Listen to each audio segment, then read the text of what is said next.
এই ছোট্ট মেয়েটি শুধু হাত বাড়িয়ে সেই ঘোড়াটিকে ছুঁয়েছিল, যেই ঘোড়াটা রেসে নামতে চলেছিল। কিন্তু ঘোড়ার গায়ে হাত দিতেই মেয়েটি বুঝতে পারে যে ঘোড়াটি গর্ভবতী।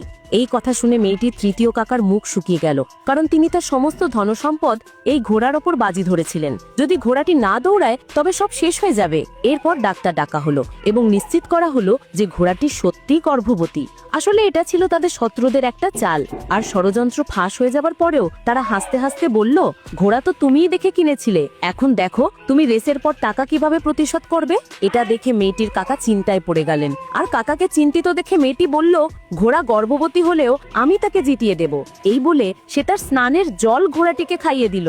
আসলে এই ছোট্ট মেয়েটি কোনো সাধারণ মেয়ে ছিল না, বরং সে চ্যাংবাই পর্বতের 1000 বছরের পুরানো এক পর্বত দেবী ছিল।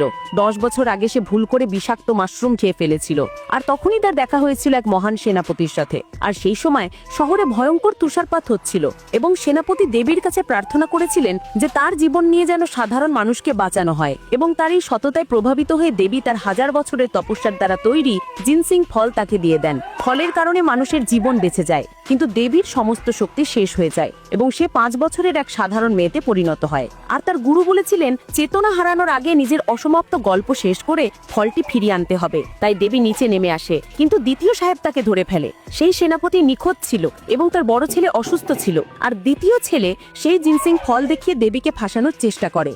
আর ধরা পড়ে দেবী ভয়ে আসল জিনসিং এর মূলের রূপ ধারণ করে, যেটা তারা ওষুধ তৈরির জন্য বাড়িতে নিয়ে আসে। এরপর সুযোগ পেয়ে সে পালিয়ে যায়, কিন্তু পথে সে বিছানায় শুয়ে থাকা এক কমান্ডারকে দেখতে পায়, যাকে দেখতে হুবহু তার পুরনো রক্ষক সেনাপতির মতো ছিল। সে ভাবে যে এটাই তার পুরনো রক্ষক এবং তার জীবন বাঁচানোর জন্য নিজেকে জিনসিং মদে পরিণত করে তাকে পান করায়। মদ পান করার সাথে সাথে কমান্ডারের ক্ষত সেরে যায় এবং সে জ্ঞান ফিরে পায়। তখনই কুনলুন পরিবারের বড় ছেলে বন্দুক নিয়ে হুমকি দিতে আসে, কিন্তু কমান্ডার তাকে বাইরে ফেলে দেয়। আর এরপর সবাই যখন জানতে পারে যে মেয়েটি জিনসিং মদ দিয়ে তার জীবন বাঁচিয়েছে, তখন তারা তাকে নিজেদের মেয়ে হিসাবে গ্রহণ করে। পরে মেয়েটি জানতে পারে যে কমান্ডার আসলে তার পুরনো রক্ষকেরই ছেলে, আর এখন সে আর সেই পাহাড়ে ফিরে যেতেও পারবে না। তাই